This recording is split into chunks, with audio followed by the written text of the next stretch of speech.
ಜ್ಞಾನಪೀಠ ಪ್ರಶಸ್ತಿ ಪುರಸ್ಕೃತರ ಭಾವಚಿತ್ರಕ್ಕೆ ಹಾಗೂ ಪುನೀತ್ ರಾಜ್ಕುಮಾರ್ ಅವರ ಭಾವಚಿತ್ರಕ್ಕೆ ಪುಷ್ಪಾರ್ಚನೆ ಹಾಗೂ ಪೂಜೆಯಿಂದ ಸಲ್ಲಿಸುವುದರೊಂದಿಗೆ ಪೂಜ್ಯರು ಹಾಗೂ ಅತಿಥಿ ಗಣ್ಯರು ಈ ಒಂದು ಕಾರ್ಯಕ್ರಮವನ್ನು ಪೂಜೆಯಿಂದ ನೆರವೇರಿಸಲಿದ್ದಾರೆ. ಜೋರಾದ ಚಪ್ಪಾಳೆ.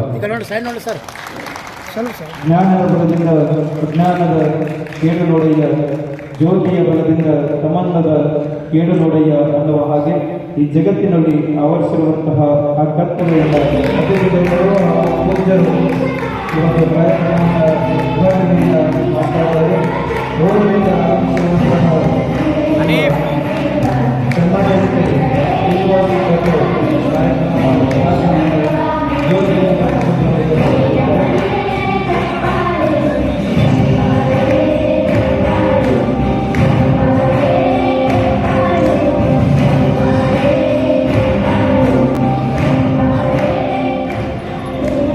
ನಾವು ಏನು ಈ ಹೊರನಾಡು ಕನ್ನಡಿಗರ ಸಮ್ಮೇಳನವನ್ನು ಆಯೋಜನೆ ಮಾಡಿದ್ದೀವಿ. ಅದಕ್ಕೆ ಒಂದು ಉದ್ದೇಶವನ್ನು ಈ ಕಾರ್ಯಕ್ರಮವನ್ನು ಆಯೋಜನೆ ಮಾಡಿದ್ದೀವಿ.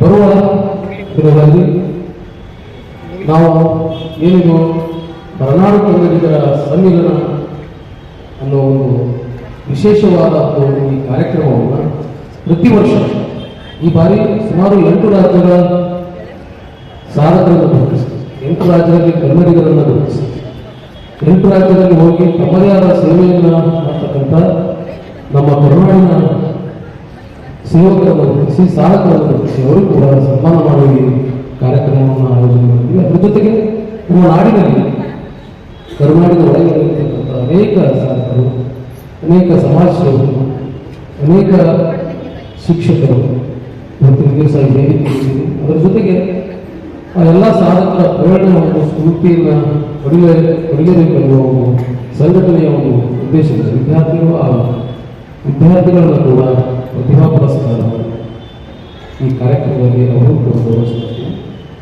ಹಾಗಾಗಿ ನಾವು ಬಹಳಷ್ಟು ಕಾರ್ಯಗಳನ್ನು ಮಾಡಿದ್ದೀವಿ ಅನ್ನೋದಕ್ಕಿಂತ ಮಾಡಬೇಕಾಗಿರ್ತಕ್ಕಂಥ ಕಾರ್ಯಗಳ ಕಡೆ ಮಕ್ಕಳು ಹೋಯಿತು ಅನ್ನೋ ಒಂದು ದೃಷ್ಟಿಯಿಂದ ಬರ್ತಕ್ಕಂಥ ದಿನಗಳಲ್ಲಿ ನಾವು ತಮ್ಮೆಲ್ಲ ಸಾಧಕರ ಮತ್ತು ಸೇವಕರು ಅದೇ ಜೊತೆಗೆ ಪ್ರತಿಭೆ ಪುರಸ್ಕಾರವನ್ನು ಕೊಡ್ತಕ್ಕಂಥ ವಿದ್ಯಾರ್ಥಿಗಳ ಒಂದು ಏಳಿಗೆ ಮತ್ತು ಅವರ ವಿಚಾರಗಳನ್ನು ಸಂಘಟನೆಯಲ್ಲಿ ಅಳವಡಿಸಿಕೊಂಡು ಮುನ್ನುಗ್ತೀವಿ ಅಂತಕ್ಕಂಥ ವಿಚಾರವನ್ನು ನಾವು ಸಂಘಟನೆ ಸರ್ವರು ಈ ಮೂಲಕ ತಮ್ಮಲ್ಲಿ ಹೇಳುತ್ತಾ ಅದರ ಜೊತೆಗೆ ನಾವು ವಿಶೇಷವಾದ ಒಂದು 2022ರಲ್ಲಿ ಸುಮಾರು 30 ರಾಜ್ಯಗಳ ಕನ್ನಡಿಗರನ್ನು ಆಹ್ವಾನಿಸಿ ಒಂದು ಹೊರನಾಡು ಕನ್ನಡಿಗರ ಸಮ್ಮೇಳನ ಅಂತಕ್ಕಂಥ ಒಂದು ಸಮ್ಮೇಳನವನ್ನು ವಿಚಾರವನ್ನು ಸಂಘಟನೆಯನ್ನು ಹೊಂದಿದ್ದೀವಿ. ಅದರ ಜೊತೆಗೆ 2029ರಲ್ಲಿ ಭಾಷೆ ಮಾತಾಡುವ ಯಾರನ್ನಾದರೂ ಕಂಡ್ರೆ ತುಂಬ ಒಂದು ಸಂತೋಷ, ಅದು ಮನಸ್ಸಿನಲ್ಲಿ ಏನೋ ಒಂಥರ ಒಂದು ತುಂಬ ಸಂತೋಷ ಆಗ್ತದೆ. ಇಲ್ಲಿಯೂ ನಮ್ಮವರು ಇದ್ದಾರೆ ಎನ್ನುವ ಒಂದು ಸಮಾಧಾನ, ಅವರೊಂದಿಗೆ ಮಾತುಕತೆ ನಡೆಸಿ ಪರಿಚಯ ಮಾಡಿಕೊಳ್ಳುವುದಕ್ಕೆ ಒಂದು ಕುತೂಹಲ. ಜನರು ಅಲ್ಲಿಯವರೆಗೆ ಅಪರಿಚಿತರಾಗಿದ್ದರೂ ಕೂಡ ಅವರು ನಮ್ಮವರು ಎನ್ನುವ ಒಂದು ಮನೋಭಾವನೆ ಬರ್ತದೆ. ಇದು ನಮ್ಮ ಮಾತೃಭಾಷೆಯ ವೈವಿಧ್ಯ. ನಿಮಗೆಲ್ಲರಿಗೂ ತಿಳಿದಿರುವಂತೆ ನನ್ನ ಊರಿನ ಅಂದರೆ ಕೊಯಂಬತ್ತೂರಿನ ಮಾತೃಭಾಷೆ ತಮಿಳು.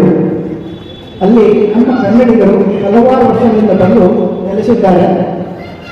ಅಲ್ಲಿಯ ಕನ್ನಡಿಗರನ್ನೆಲ್ಲ ಒಟ್ಟು ಸೇರಿಸಿ ಅವರೆಲ್ಲರ ಜೊತೆ ಸೌಹಾರ್ದ ಬೆಳೆಸಬೇಕೆಂಬ ಉದ್ದೇಶದಿಂದ 1938ನೇ ವರ್ಷದಲ್ಲಿ ಅಲ್ಲಿಯ ಶ್ರೀಯುತ ವೆಂಕಟರಾಯರು ನಮ್ಮ ಕರ್ನಾಟಕ ಸಂಘವನ್ನು ಸ್ಥಾಪಿಸಿದ್ದಾರೆ. ಅಂತೂ ಒಂದು ತುಂಬ ಚಿಕ್ಕ ಸಂಘವಾಗಿದ್ದ ಈ ಸಂಸ್ಥೆ ಇಂದು ಸುಮಾರು 325 ಸದಸ್ಯರೊಂದುಗೊಂಡು ದೊಡ್ಡ ಸಂಘವಾಗಿ ಬೆಳೆದಿದೆ. ನಮ್ಮ ಸದಸ್ಯರ ಸೌಲಭ್ಯಕ್ಕಾಗಿ ಅನೇಕ ಥರದ ಕಾರ್ಯಕ್ರಮಗಳಲ್ಲಿ ನಡೆದುಕೊಂಡು ಬರ್ತದೆ. ಕರ್ನಾಟಕದ ಕಲೆಗಳಾದ ಯಕ್ಷಗಾನ, ತಾಳಮದ್ದಳೆ, ಹಾಡು, ನೃತ್ಯ ಪ್ರದರ್ಶನ, ಪುರಂದರದಾಸರ ಹಾಡುವ ಕಾಂಪಿಟೇಷನ್ ಇತ್ಯಾದಿ ಕಾರ್ಯಕ್ರಮಗಳು ಅಲ್ಲಿ ಪ್ರತಿ ವರ್ಷ ನಡೆದುಕೊಂಡು ಬರ್ತಾ ಇದೆ. ಇತ್ತೀಚೆಗೆ ನಮ್ಮ ಕರ್ನಾಟಕ ರಾಜ್ಯೋತ್ಸವ ಕಾರ್ಯಕ್ರಮ ಕೂಡ ವಿಜೃಂಭಣೆಯಿಂದ ನಾವು ನಡೆಸಿದ್ದೇವೆ.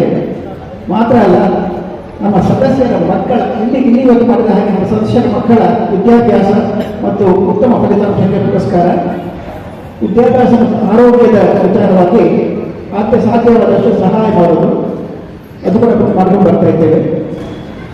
ಅದು ಮಾತ್ರ ಅಲ್ಲ, ನಮ್ಮ ಸದಸ್ಯರಲ್ಲಿ ಹಿರಿಯರು ಅಂದರೆ ಸುಮಾರು 70, 80, 90 ವರ್ಷಗಳ ಹಿರಿಯರನ್ನು ಗೌರವಿಸಿ ಅವರ ಆಶೀರ್ವಾದ ಪಡೆಯುವುದು ಕೂಡ ನಾವು ಈ ವರ್ಷದಿಂದ ಶುರು ಆರಂಭಿಸಿದ್ದೇವೆ.